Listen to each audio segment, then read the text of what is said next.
आपल्या सगळ्यांचे दैवत आदिवासींचं भवितव्य भगवान बिरसा मुंडा यांच्या जयंतीनिमित्त व आपल्या सह्याद्रीच्या पट्ट्यातील ढाण्यावाद राघोजी भांगरे यांची परवाला जयंती होऊन गेली, पण आज दोघांची संयुक्तिक त्याचबरोबर आपल्या सगळ्यांचं घटनाकार जगाला दिशा देणारे असे डॉक्टर बाबासाहेब आंबेडकर, वीर भगवान एकलव्य, त्यांचं छत्रपती शिवाजी महाराज, आपले निसर्गाचे सर्व दैवत, ते वाघदेव असतील, नागदेव असतील, कंसारी बाबा असेल, डोंगरदेव असतील, सूर्यदेव, चंद्रदेव यांना नमन करतो. पण त्याच्या हा पूर्वी आपला योद्धा भगवान बिरसा मुंडा यांचं जे कार्य होतं गावागावामध्ये, आणि त्याने हजारो लोकांना एकत्र केल्याने ही लोकांना कळायला लागलं की असा हा कोण तरुण आहे, कोण योद्धा आहे, की आदिवासी लोक त्याच्या एका हाकेला हजारो लोक एकत्र राहतात आणि त्याचे विचार ऐकतात. तर मित्रांनो, तरुणांनो, की त्या महात्मा गांधी तर बॅरिस्टर झालेला माणूस, डॉक्टर बाबासाहेब बॅरिस्टर झालेला माणूस, जेव्हा महात्मा गांधींनी त्या दक्षिण आफ्रिकेतून बॅरिस्टर करून आल्यानंतर जेव्हा इकडे भारतात आले, तर त्याच्या अंगावर जो सूट कोट जो होतं ते बिरसा मुंडाचं ते पागोच्या कमरेला धोतर बघून तो महात्मा गांधी सुद्धा फिटा बांधायला सुरुवात केली आणि कोपरे घालायला सुरुवात केली. या बऱ्याच लोकांना माहिती नाही की महात्मा गांधीचा गुरु हा बिरसा मुंडा आहे.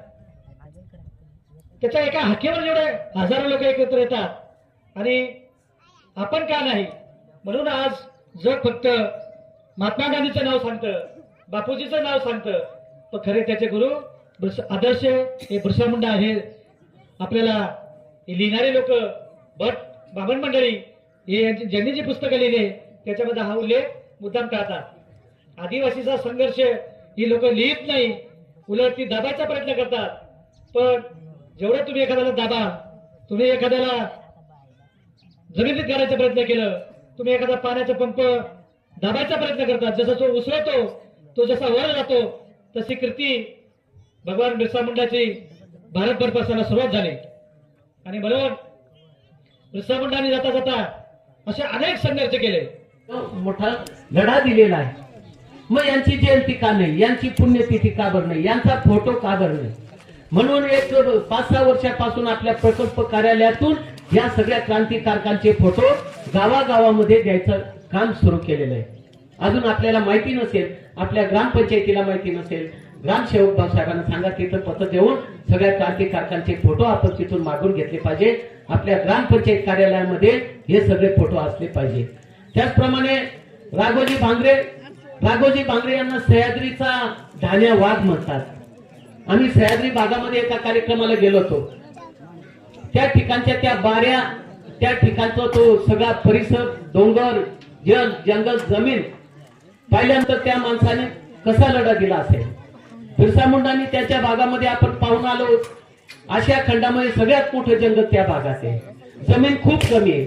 त्या जंगलातल्या भाज्या, फळं जे असतात जंगलातले, आपण जसे ते हलवून राहतात त्या काही, त्या फळा तिकडं विकायला, भाजी तीच तेच. पण आपण मात्र आपल्या भागामध्ये जर आपला भाग पाहिला तर आपण अतिशय सुखी समाधानी आहोत. कोणामुळे? आपल्यावर पण त्यांचीच पुण्याई आहे. आणि अजून जर याच्या पुढे आपलं अस्तित्व आपल्याला अबाधित ठेवायचं असेल तर रामभाऊने सांगितलं, सगळ्यात मोठं संकट आपल्यावर आरक्षण आहे. आरक्षण धनगर लोक आज आपल्यामध्ये का बरं मागतात? धनगर लोक पाईप नाही मागत आपल्या एकात्मिक ऑफिस मध्ये जाऊन, कॅरेट नाही मागत, फक्त जात पडताळ प्रमाणपत्र मागतायत. कारण त्यांचे आता 23 IAS अधिकारी आहेत आणि 65 वकील आहेत. आपले किती आहेत? 2 IAS अधिकारी आहेत, त्यांचे 23 आहेत. आपले वकील मधून आता 10 ते 15 संख्या झालेली आहे. मग असा जर मोठा संघर्ष करायचा असेल तर आपल्याला रस्त्यावर उतरावं लागेल.